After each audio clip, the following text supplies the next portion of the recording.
So ayun guys, magandang gabi po sa ating lahat. Welcome back muli sa ating munting channel, ang Roll of Malalag. So ngayon po, kakatapos lang po namin kumain. In celebration po sa birthday ni Nanay Mila Mangawang. Thank you so much po Nanay Mila. And ayun, nakasabay po si Mabel ngayon, kasama ko po ngayon. Kasi meron tayong iaabot sa kanya coming from Tita Francisca. So, Mabel, mag-hello ka muna sa mga viewers natin. Hello po everyone, magandang gabi po sa lahat. Ayan. So, kumusta? Okay lang po kuya. How's life after yung bakasyon sa Malalag na napakabilis? Okay lang po. Ha? Kumusta yung pag-aaral? Okay. Okay naman. So balita ko sumali ka daw ngayon ng pageant. Oo. May sasalihan ka. Mm-mm. Anong yun? Saan barangay? Anong municipality? Damolog po. Yun yung pinakalas municipality ng Bukidnon, di ba? After niyan is Cotabato na. Oo. Diyan kami dumadaan kapag umuwi kami ng Malalag. So, kailan yung coronation night? This coming 13 po. 13. So, ngayon 8. So, malapit na. So, kanina nag-rehearsal kayo. Oo. Kumusta naman yung Ilan kayo lahat? 16? Ang dami. Marami pala yung barangay ng Damulog pala, no? So, bali sa Damulog na yun, kumbaga nagiging,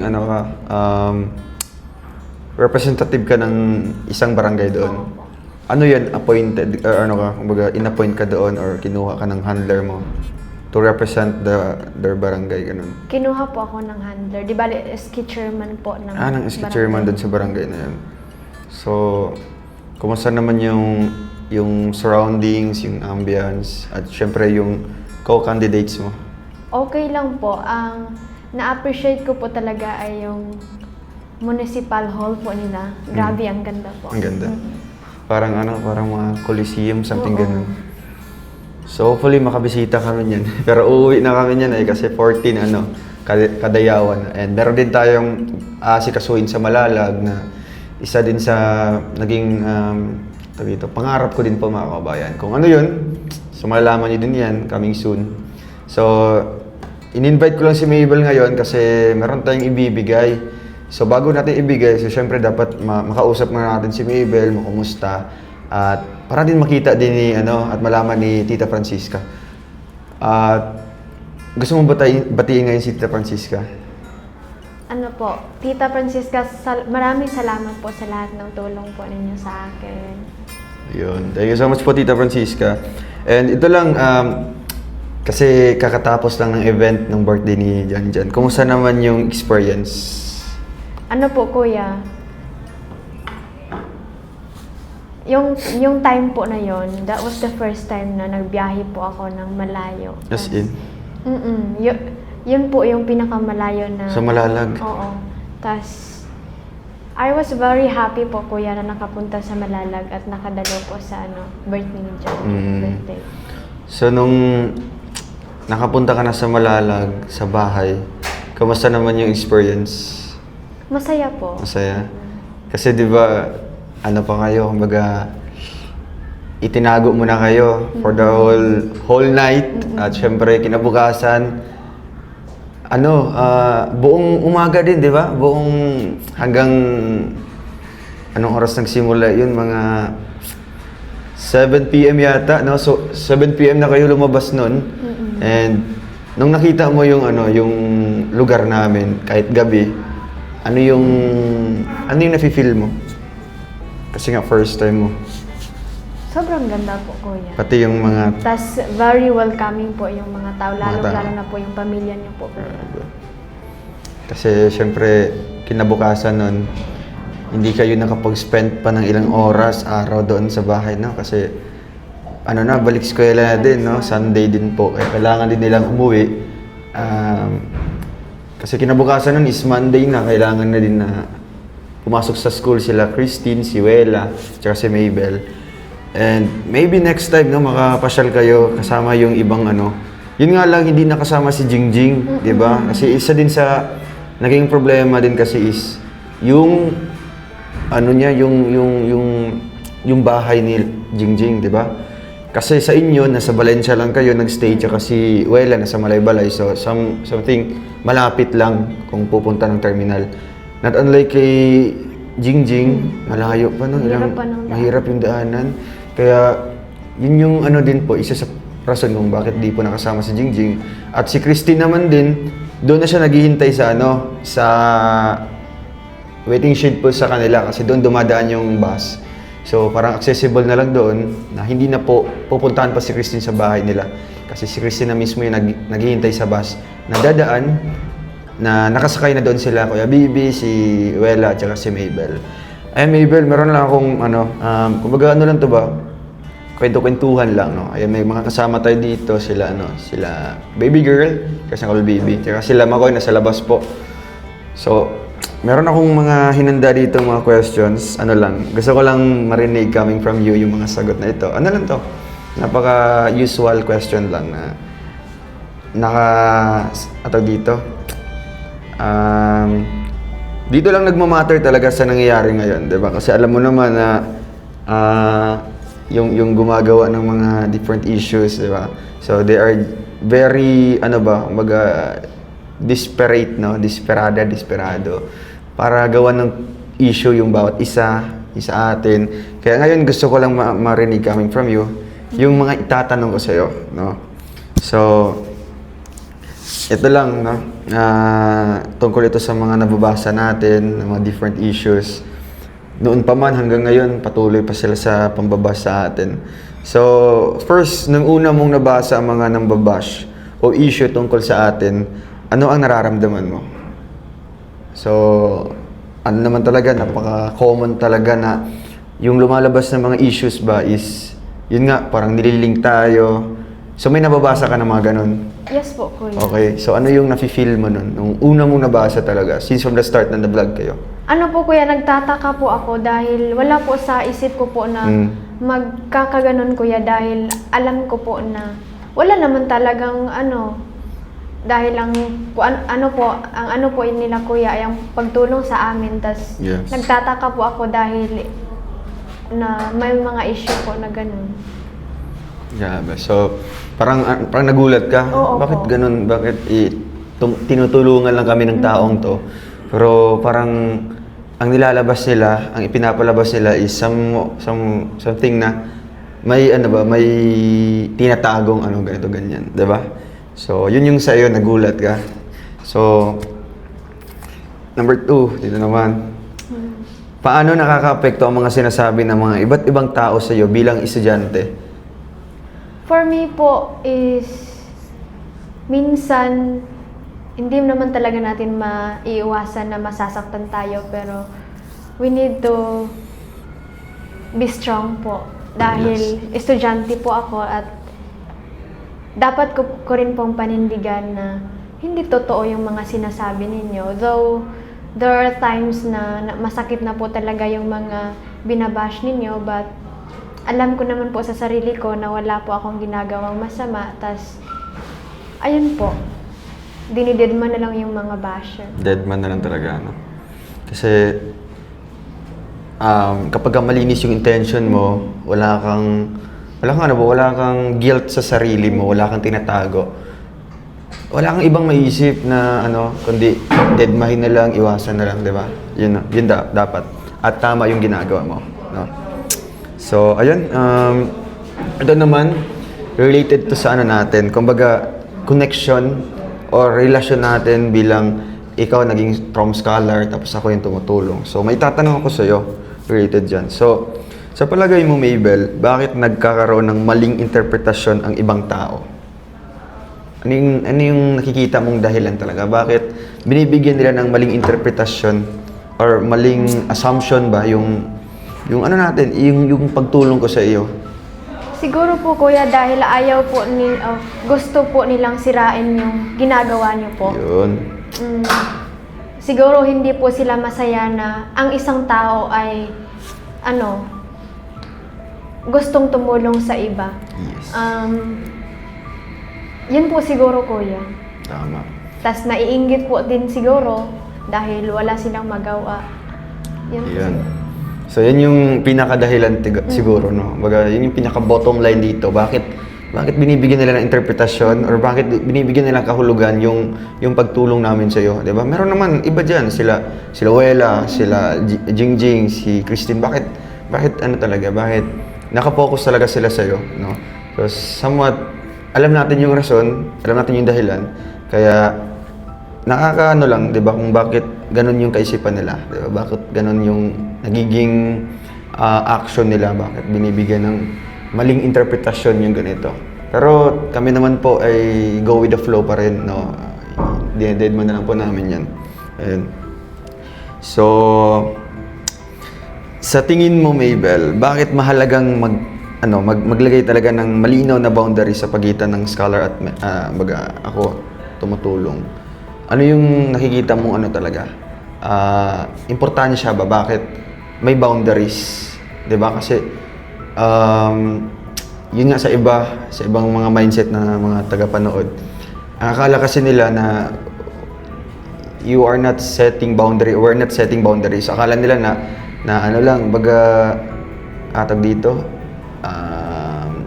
Akala nila ba na tag dito?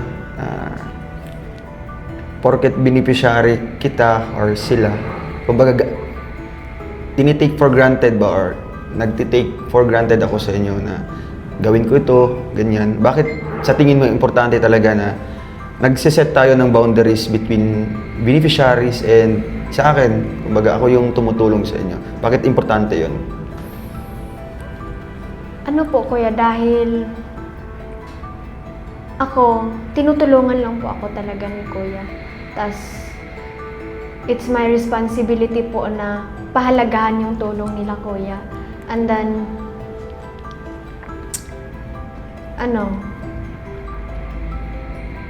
yun lang po. Yun.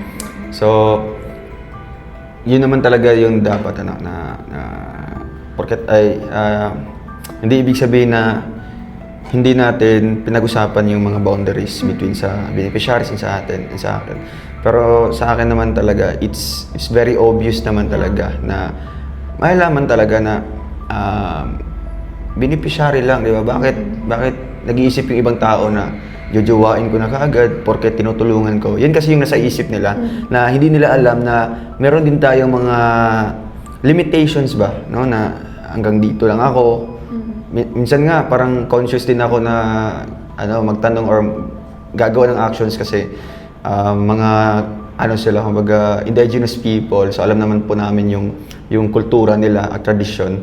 Kaya minsan kailangan ko ding i-address yung iba't ibang mga issue na binabato sa iyo kasi nga mahirap kapag siseryosohin ng ng tawag dito, NCIP or ano bang nagpoprotekta sa inyo, 'di ba? Kasi alam naman natin na may mga rules, may mga batas talaga na nagpoprotekta sa mga indigenous people. So ayaw ko umabot sa point ba na makompromise yung pagtulong namin sa iyo dahil lang sa mga pambabash nila, 'di ba? Sayang naman talaga kung ganoon yung mangyayari. So, nice answer. Okay yun, 'di ba? So ito naman tungkol naman sa scholarship, no? Ang dami ko talagang mga po guys. Tatanong kay Mabel at nasa sa kanila din kung i-absorb nila sa isip nila, tatanggapin nila yung mga sagot mo. Pero feeling ko wala nang realization yun sila, 'di ba? Kasi nababalot na yan ng inggit, galit, puot, ano pa ba? Yun yung nakaano sa kanila, naka-mindset na sa kanila, 'di ba? Kahit gaano mo paggalingan yung pagsagot mo, pero sa kanila wala pa rin yan, guys, 'di ba? So, tungkol naman sa scholarship, paano mo gustong masuklian ang mga taong sumusuporta sa iyo? Sa papaanong paraan na masuklian mo sila? Sa pamamagitan po ng pag-aaral ng mabuti po. Hindi po ako magpapromise dahil hindi po ako naniniwala sa kasabihan sa pangako po. Gagawin ko po, ipapakita ko po sa inyo na mag-aaral po ako ng mabuti at hindi masasayang yung scholarship na binigay niyo po sa akin. Yan po. Ayun. So, gusto mo makita talaga through actions, no? Na nagsisikap ka at nakikita naman, evident naman talaga yan na ano ba ito dito? Paano ba ipoprove sa kanila na nag-aaral ka na mabuti? Hindi mo naman kailangan ipakita pa yung grades mo. Siguro enough na yung naging ano ka, Dean's Lister. Kasi kapag ka Dean's Lister ka guys, ibig sabihin, napakaganda ng grado, no? Napakaganda ng grades mo, at ang ganda ng performance mo sa school. No? I-maintain mo yan, no? Kasi once Dean's Lister ka, consistent ka, pagdating ng graduation, total yan lahat ng mga mga grades mo. Pwede kang maging cum laude, magna cum laude and summa cum laude. Just like sa akin, no? Consistent tayong Dean's Lister kasi yan yung pinaka-goal namin sa school, sa classroom namin. Halos lahat talaga kami Dean's Lister. Kaya nung nag-graduate kami last 2022, 3 kami naging magna, tapos the rest, mga cum laude sila. So, parang parang nagtutulungan din bawat isa. Yan yung doon natin makikita guys, kung nag-aaral pa ng mabuti, di ba? Nag-aaral ba, dito? Pinapahalagan ba yung tulong? Di ba? So, alam ko naman si Tita Francisca, she's not very articulate or hindi siya masyadong nagtatanong-tanong tungkol sa school performance mo. Di ba? Tama? Hindi siya masyadong parang dito, mabusisi or something Yung tatanungin talaga, kumusta yung grado mo, di ba? Para sa kanya, kung pasado ka, talagang deserve mo talaga, no? At ayun, nakikita na naman natin guys, si Mabel na, ayun, nag-receive na po ng naka-receive ka ng certificate, di ba? Sa Dean's Lister. Ano yung grade? First year college yun. So, this coming second year, enjoy mo lang talaga, no? Enjoy, pero habang nagpo-focus talaga, no? Enjoyment na may kasamang yung siseryosohin, serious mood talaga na di ba? So, ito, meron pa akong itatanong sa iyo, tungkol naman sa sarili mo, di ba? Yung for your self-development ba? Self-development or self-improvement. Ayan. Ano ang nagbibigay sa iyo ng lakas kapag nasasaktan ka sa mga komento? Negative comments. Ano yung nagbibigay lakas sa iyo? Ano po? Or sino? Unsa to kuya? Ano or sino ang nagbibigay sa iyo ng lakas kapag nasasaktan ka sa mga negative comments? Kapag ka nakakabasa ka ng mga negative comments, ano yung ginagawa mo para para lumakas ka, para ma-overcome mo yung ganung mga parang feeling mo nagsi-self-pity ka kasi nga nababasa mo yun. Ano yung ginagawa mo? Or sino yung taong nilalapitan mo or kinakausap mo if ever na nakakaramdam ka ng ganyan? Sa akin po, kuya, hindi po talaga ako mahilig mag-share ng Hindi ka vocal, hindi ka expressive. Oo po. Nagpipray lang po ako Yun. palagi talaga pag nasa na po ako. Tas,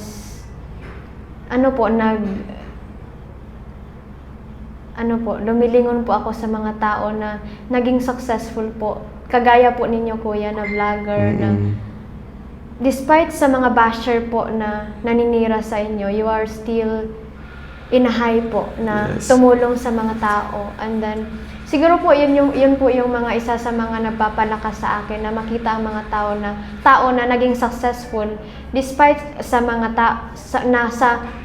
mga tao na naninira sa kanila. And then, ang pamilya ko na rin po.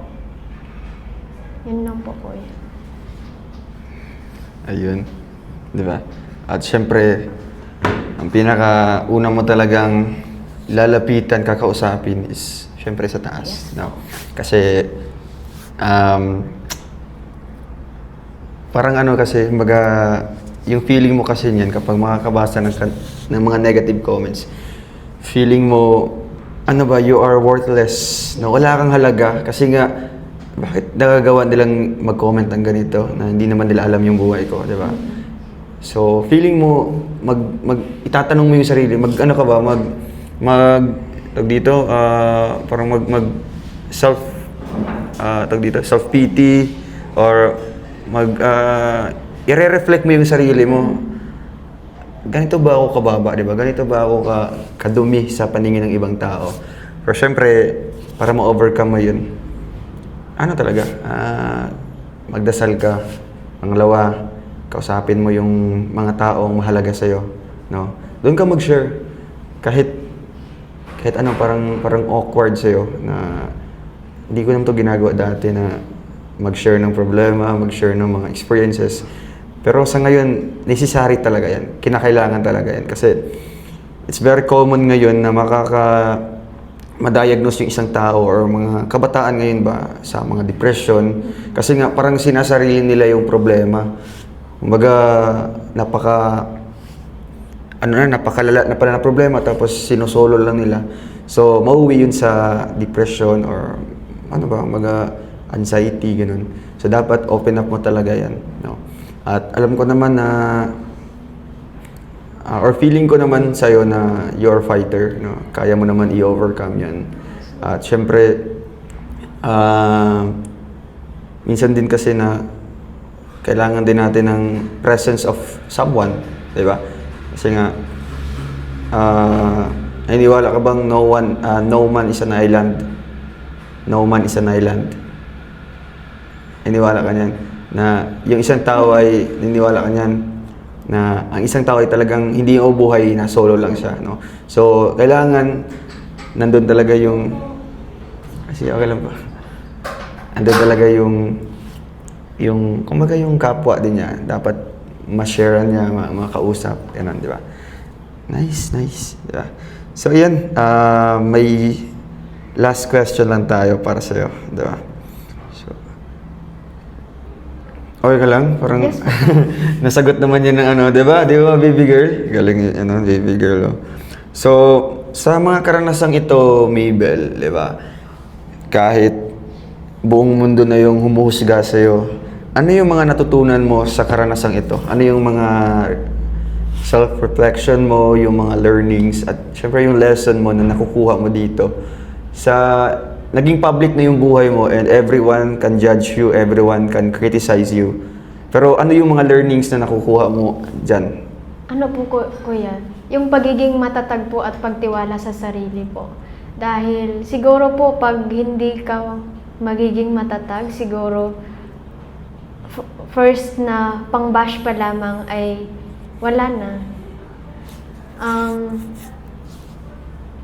Dahil na rin po sa tiwala ko sa sarili ko po na na kaya kong lampasan ang lahat ng mga problema sa tulong ng Panginoon po. Nagpapatuloy po ako ngayon at mas strong po. Di kagaya ng Mabel noon na konting bash lang minsan umiiyak na po. At ngayon hindi na po dahil nasasanay na po ako at mas naging matatag po ako na harapin at ipakita sa kanila na hindi naman talaga totoo yung sinasabi nila at may pangarap po ako sa buhay. Ayun. Tama, 'di ba? So, yun yung dapat nating dito. Kailangan nating ugaliin or kailangan nating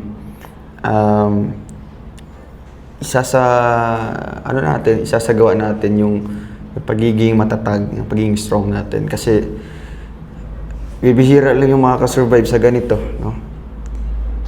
Personal bash nga, parang nasasaktan ka. How much more through SOCMED na, no? Marami nang nakakabasa, nakakapanood yan.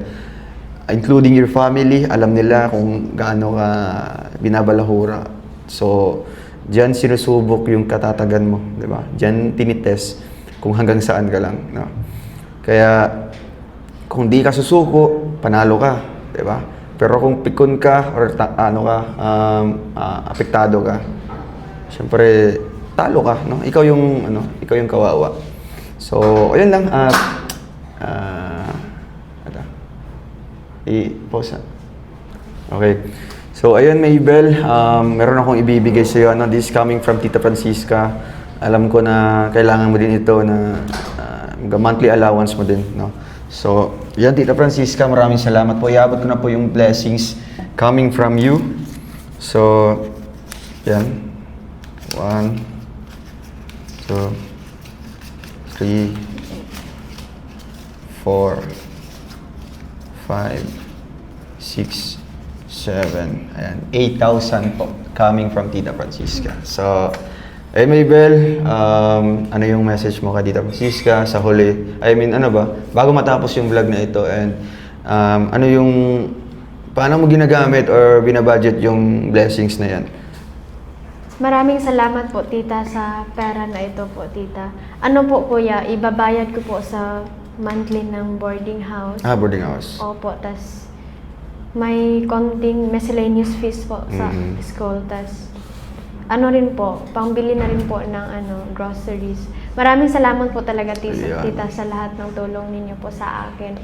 Mag-aaral po talaga ako ng mabuti. At sa inyo na rin po, kuya, salamat po. Salamat. Dahil po sa inyo, naging ganito po nag-second year college na po ako. Tas sa mga supporters po ng Trom community, thank you so much. Ayun, thank you so much, Maybel. And ayun lang, payo ko lang sa iyo at sa lahat din na kung ano yung mga nababasa natin, mga bashing, kumbaga gawin na lang nating bread and butter ba?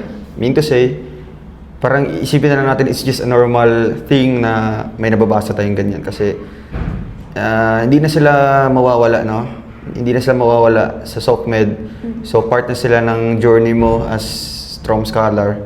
Kaya i-embrace mo na lang, embrace mo sila. At kung minsan pasalamatan natin kahit nambabas sila, no? Kasi yung balik kasi diyan is hindi siya kasamaan kundi kabutihan din, 'di ba? Gumagawa man sila ng kasamaan sa atin, pero yung balik natin sa kanila is kabutihan, no? Yes. Para hindi tayo yung hindi tayo yung magkakaroon ng kasalanan, 'di ba? Tini-trigger kasi tayo, pino-provoke tayo para magsalita, no? Para gumawa ng mali.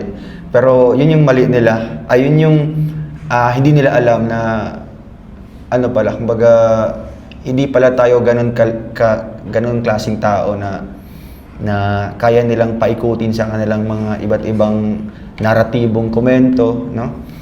Tayo ay mas advanced pa sa kanila. Kaya alam namin at kilala namin kung sino lang yung mga taong they're trying to provoke us in order for us to say negative words, but doon sila nagkakamali kasi hindi kami ganong klaseng tao, no? But yun yung reflection din ng mga taong gumagawa ng mali sa atin kasi ganun sila, yun yung ugali nila, no? Pero nagkakamali sila kasi hindi tayo ganun, hindi tayo kaparehas nila, no? Mas advanced tayo sa kanila. Kaya ayun lang, better luck next time. Gawing mas challenging at mas kapanipaniwala pa yung mga naratibong komento nyo sa amin, 'di ba? Para naman kapanipaniwala at paniwalaan ng bawat isa. Pero kung obsolete naman, patuloy naman, paano ba paulit-ulit na komento ay i-disregard na po natin yan kasi lumang tugtugin na yan at lumang komento na yan. Diba? So ayan, baby girl, anong masabi mo, baby girl? Parang grabe, interesting, baby girl. Ano yung masabi mo, baby girl, sa nag-interview namin? Sobrang maganda po. Para kay Maybel. At sa basher naman, Maybel, hayaan na lang natin yung basher kasi dyan tayo kita. And thank you. Wow. So ayan, please thank you po. Kami na lang hinihintay dito guys para mag-close yung coffee shop. Nandito pala kami sa Bat First Coffee guys. This is one of my favorite din po dito sa Valencia, Bukidnon na coffee shop. So support natin. Nag-promote pa. Thank you, God bless. Ingat po kayo.